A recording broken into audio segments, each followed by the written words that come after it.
Assalamualaikum warahmatullahi wabarakatuh. Pada kesempatan kali ini, saya akan menjelaskan materi ajar PAI kelas 5 bab 8 yang berjudul Senangnya Berteman.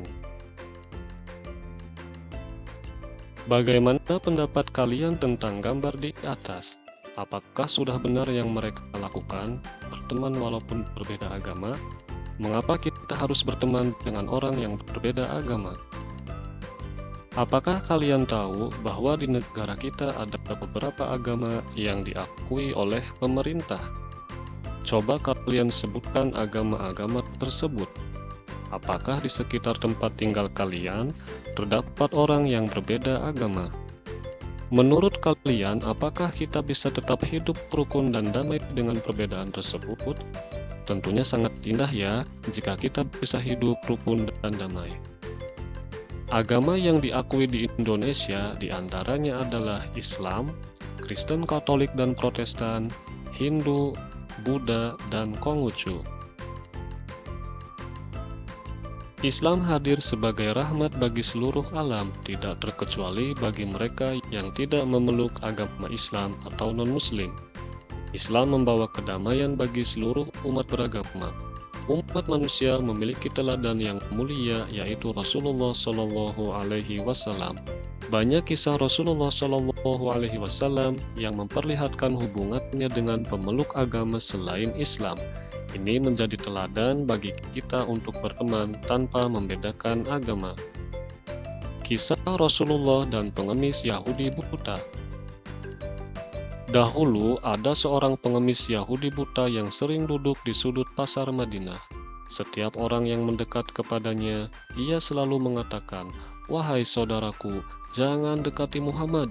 Dia itu orang gila, seorang pendusta. Dia juga seorang tukang sihir. Kalian akan dipengaruhinya jika mendekatinya." Hari demi hari ia selalu melakukan hal tersebut. Tanpa sepengetahuannya, ternyata Rasulullah Shallallahu Alaihi Wasallam adalah orang yang selalu memberikannya makanan setiap pagi. Hal ini dilakukan Rasulullah sampai beliau wafat.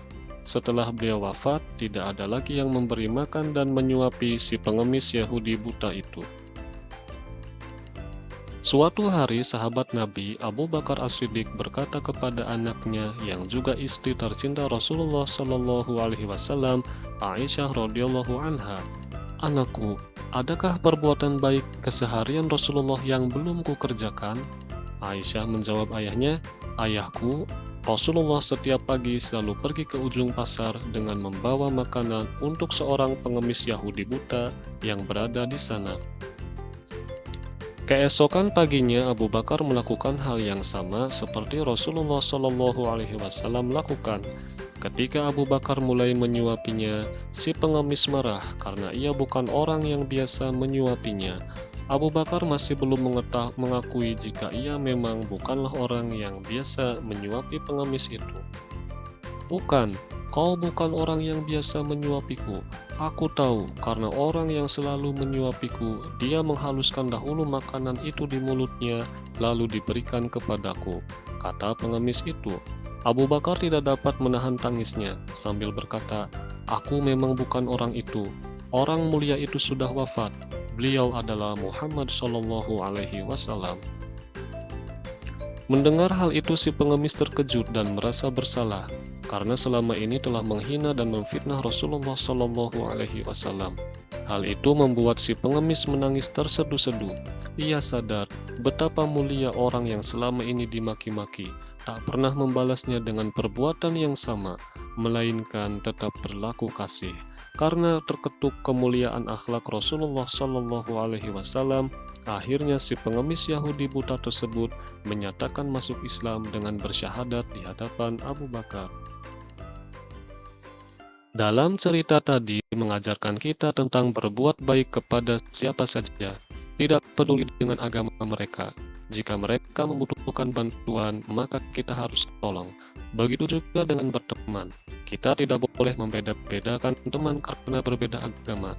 Mari kita bersikap baik dan lembut kepada siapa saja, seperti akhlak yang Rasulullah SAW contohkan pada kisah tadi. Persaudaraan dalam Islam. Indonesia terdiri dari beragam agama seperti Islam, Kristen, Hindu, Buddha, dan Konghucu. Keragaman tersebut tidak membuat bangsa Indonesia terpecah belah, namun menjadikannya bersatu. Persatuan itu tercipta karena adanya sikap saling menerima, menghargai, menghormati, dan saling membutuhkan. Bangsa Indonesia hidup rukun dan harmonis karena persaudaraan yang kuat sebagai satu bangsa. Persaudaraan dalam Islam disebut sebagai ukhuwah. Ukhuwah dibagi menjadi tiga. Yang pertama, ukhuwah Islamiyah. Yang kedua, ukhuwah watoniyah. Yang ketiga, ukhuwah insaniyah. Ukhuwah Islamiyah. Ukhuwah Islamiyah artinya persaudaraan karena sama-sama beragama Islam. Dimanapun berada, seseorang akan merasa bersaudara ketika sama-sama memeluk agama Islam.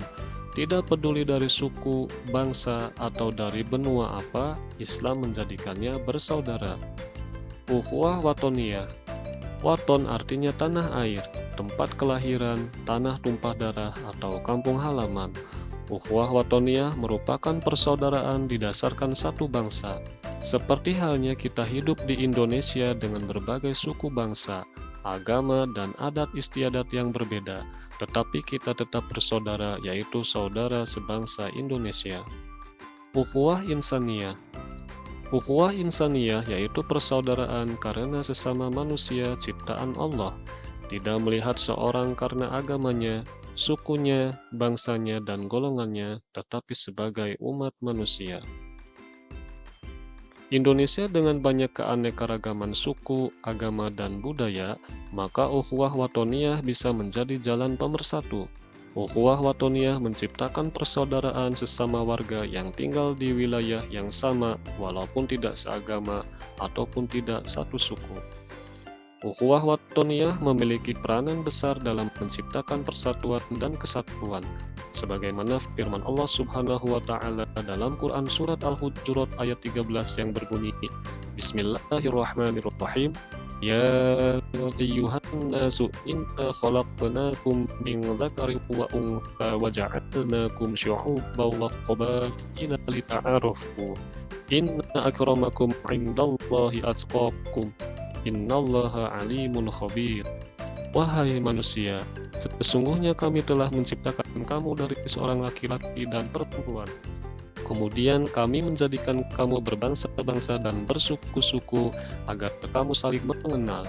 Sesungguhnya yang paling mulia di antara kamu di sisi Allah adalah orang yang paling bertakwa.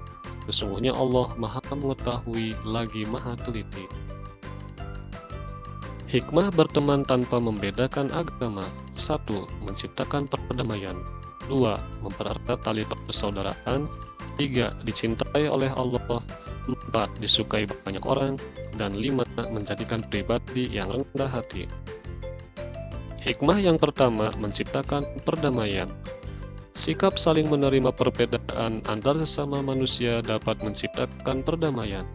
Perbedaan di antara sesama mengajarkan kita untuk saling menghargai, karena Islam adalah agama yang mencintai perdamaian.